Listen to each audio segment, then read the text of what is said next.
Welcome, and we finally have a date for Cities Skylines 2. The game will be officially released on October 24th, and it's just 4 months away. And because of that, here is all you need to know about this new release, including price, buildings, planned release, expansions, what's new, and everything else that we can find about the game. So the first thing is that you can go straight away and pre-order the game on the site of Paradox Interactive. There are two bundles that you can pre-order at the moment. That is the normal game or just Cities Skylines 2, and then that is the Cities Skylines 2 Ultimate Edition. So the difference is that on the just Cities Skylines 2, you have the base game, you get also a pre-order bonus, which includes a few landmark buildings and a peer map. And on the Ultimate Edition, apart from that, you also get the expansion pass, which then adds the San Francisco set, which is an instant unlock. You also get an asset pack and a radio station on the Q4 this year. You also get a content creator pack plus radio station in the Q1 next year, and another expansion plus a radio station in the Q2 next year as well. So basically the Ultimate Edition with pretty hefty discount actually in there gives you an asset pack, 2 content creator packs, and another expansion, plus 3 radio stations. Now, talk about price. In terms of US dollars, the base game would be $49.99 or in Australian dollars, $69.95. And the Ultimate Edition would be $89.99 US dollars or $139.95 Australian dollars. Although it seems like the Ultimate Edition is a lot more expensive, which obviously it is, but it adds so much, and then you are set for around 9 months of updates later on. In my opinion, is totally worth it, and that's probably what I'll go for. Now, in terms of landmark buildings that both editions, if you pre-order them, will give you, the buildings will be the London Eye, Notre Dame, National Gallery, Grand Hotel, the Botanical Garden, Nazineula, Xian Bell Tower, Songunier, and National Diets. So some really awesome assets and landmarks in there for you to make your city the best as possible. And I love that we have the London Eye in there. I don't know why, but I really like that. It will fit like really, really well if you have river, a lake, or just by the ocean.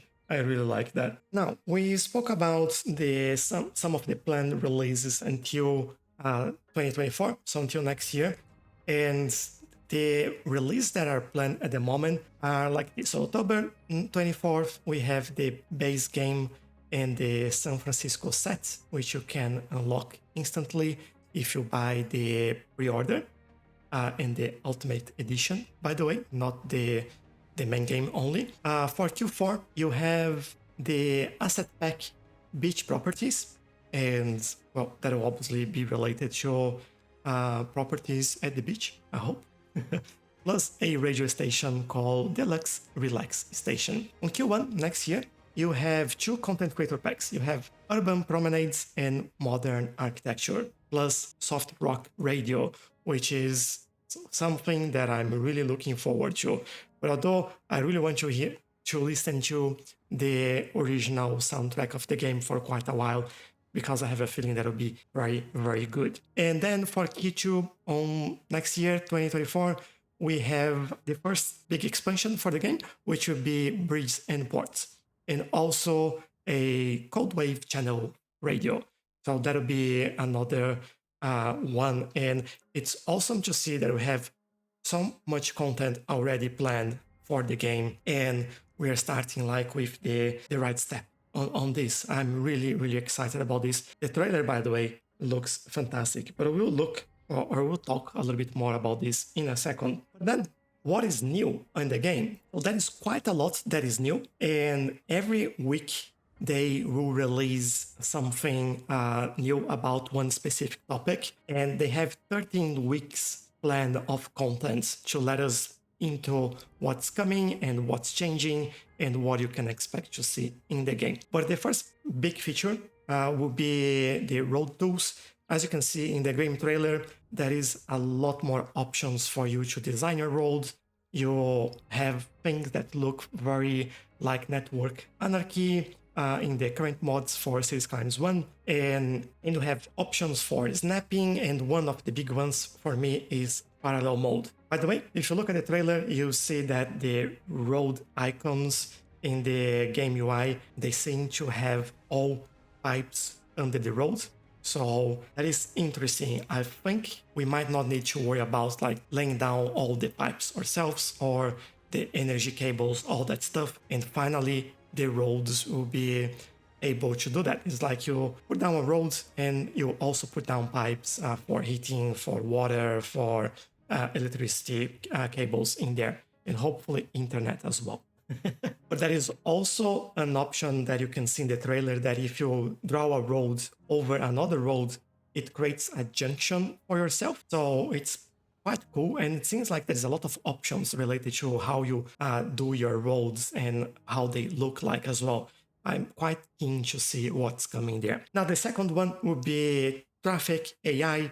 So it seems like they're bringing a much more advanced system to make the city feel more realistic and alive. I'm all in for that as well. I think managing traffic is one of the core features of Cities Skylines 1, and I think they should focus on this and improve this to make this a big piece of this new game. And looking at that, we have time of the day as well, and even like some graphics showing some information that may differ from the day. I believe we'll also have things like rush hour throughout every day. So I'm quite keen to see how that all will work, what's the difference there, how that will all play out in how you build the city and things like that. And then we'll put our skills from Cities Skylines 1 to be proved under Cities Skylines 2. Let's see how that looks. Third one, it's also a big one, public and cargo transportation. And I would say even more cargo transportation. But obviously, for your city to work, the public transportation is key, especially considering traffic. But we know and that there will be bus system, taxis, trams, subways, this all in their website and on their trailer. And it looks like by the trailer that will also be able to create some cargo lines as well. Not sure how that will work yet, but keep an eye on that. This will be the third information that it will release in 3 weeks from now. And I'm also really keen to hear more about that. Number 4, zones and signature buildings. So it seems like we have more variation for zone types. If you see on the trailer, looks like residential has a bunch of different options in there. We also can see a building with a 6x6 grid being in place. So we might have bigger buildings in there as well for those high-rise, maybe offices or commercial buildings. And I'm quite keen to see how that play out as well in terms of traffic and population. But by the way, population is something that I'm really keen to understand how that works. If we have a more realistic population or if they'll be downgraded as we have in Cities Skylines 1. City service. So it seems like we have brand new services joining the city, although we don't yet know which one they are, but there are other ones that will be the same functionality that we have in the game now. But what they say is that all the services will have more nuanced and complex mechanisms befitting a more realistic city building game. So you can expect that things that you do will have a bigger impact on the city as a whole and not just in that specific region. And number 6, we have electricity and water. As you know, this is the basis for a city to run. Without any of those, you don't have a city. So that will be there as well. But again, I don't know how exactly that will work. I expect that at least the system for power cables and pipes, it will change, but we'll see how everything play out together. Number 7 will be maps and teams. So you can see on the trailer that you now have a team for American style or European style, and I think we can expect to see more styles like that as well. And I think one of the main things here is the map size. Map tile in Cities Skylines 2 will be smaller than Cities Skylines 1, but you'll be able to unlock almost all tiles and giving you a total number of 441 map tiles.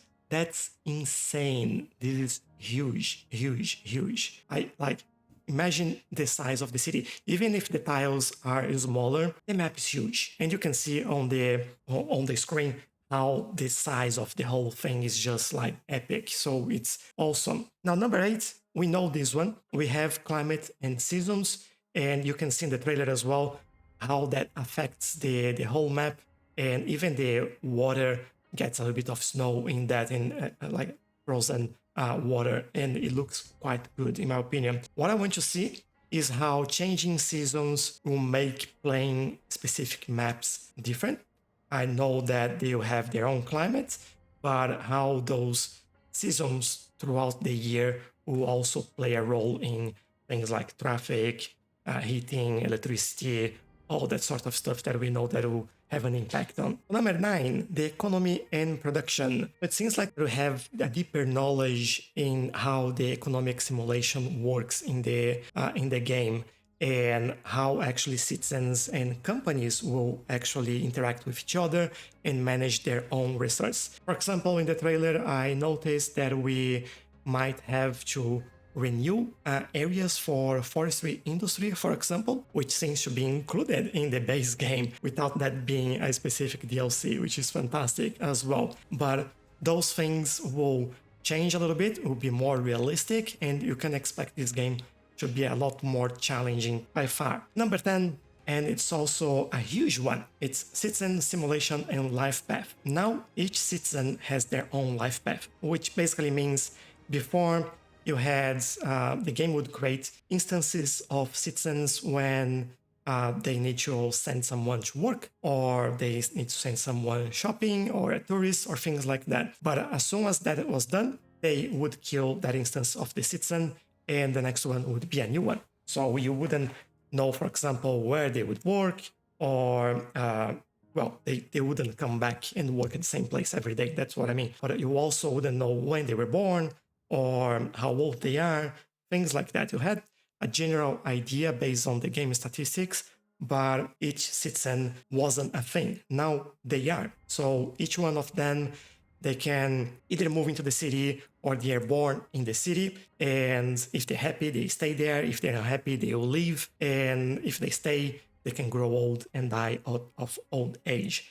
And I believe we'll have more information about that and what we can see about specific citizens very, very soon as well. Now, number 11 is the game progression, and that is a really interesting one, and one that I really like to see.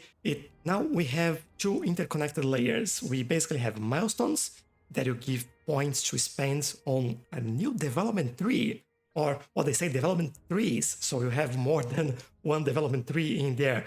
So it's not just a thing of unlocking services as we have right now. You actually can use those points to unlock these development trees, and this will allow you to unlock more advanced service for your city. So basically, those 2 layers, the development trees and the milestones, they connect each other, and that's how you unlock things in the game, which sounds quite exciting. And number 12, we now have city service building sounds, atmospheric sounds, and the sound of traffic. They have been all expanded to give more depth, variety, and control in your city. I don't know what they mean by control, by the way, but definitely depth and variety I can understand, because sometimes it's quite repetitive and the background noise is almost always the same. Now, with the atmospheric sounds and the sound of traffic, this will create a different layer of sound in the game as well that make it, in my opinion, a lot more immersive and a lot more enjoyable. And finally, number 13, we have a cinematic camera and photo mode. As you know, especially us content creators, we use a lot of mods to create videos, to take screenshots, and to show you around the city. And now this is integrated into the game, They say that you can use this specifically for looking at the city, trying to find like the best lights, and also to share your creation with others. I'm really, really keen to see how that all works.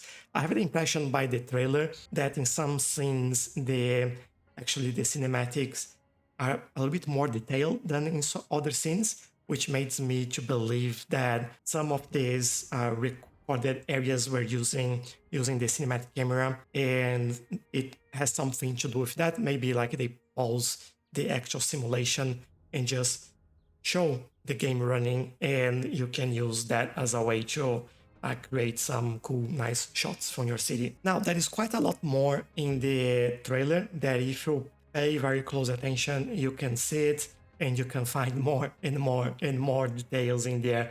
And that is really, really good. So take a look at the trailer, make sure that you find something. If you find something that I haven't said yet, please let me know in the comment. I'm really keen to see all of these things. One other thing that I noticed in the trailer is that, I don't know if you noticed, but in the night mode there, you can actually see an airport. It's really hard to see, but I'm also really keen to see how that's gonna work in the game. Will we have something like the airport DLC, or will be a previous airport? That is something that I would really, really like to see. I'm really waiting to put my hands on it and start playing around and make sure that we actually have more information and more knowledge to share with you all. But for the moment, I think that's something that blew my mind, and I'm extremely excited and happy about the upcoming version of Cities Skylines 2. Now, there was some conversations before about the game being like, the game should be new, or the game should be having the same features or exactly the same thing. I think they did the right thing in here. They kept the core of Cities Skylines the same. They built on top of that, improved all the tools, all the graphics. They expanded the size, they provided more assets, more buildings, more variation, more ways to see what's happening with your city, improve the AI, all of that stuff. And I think they are in exactly the direction that I would expect them to go, and what I think would be a really nice and worth sequel for Cities Skylines. We've been playing this game for years, and I believe if it was something too different or not different enough, we'll all be complaining about it. But the way it is, I am extremely happy with what I've seen so far and can't wait to see what's coming next. So for now, thanks a lot for joining us. I really expect you enjoyed this video and that this provides you some information about the game. Link for Paradox Interactive website is in the description.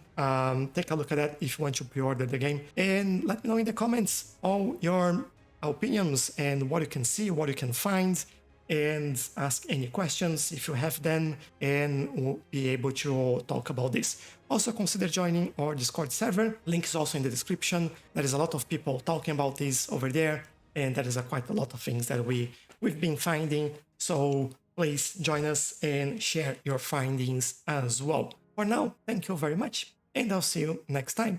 Bye bye.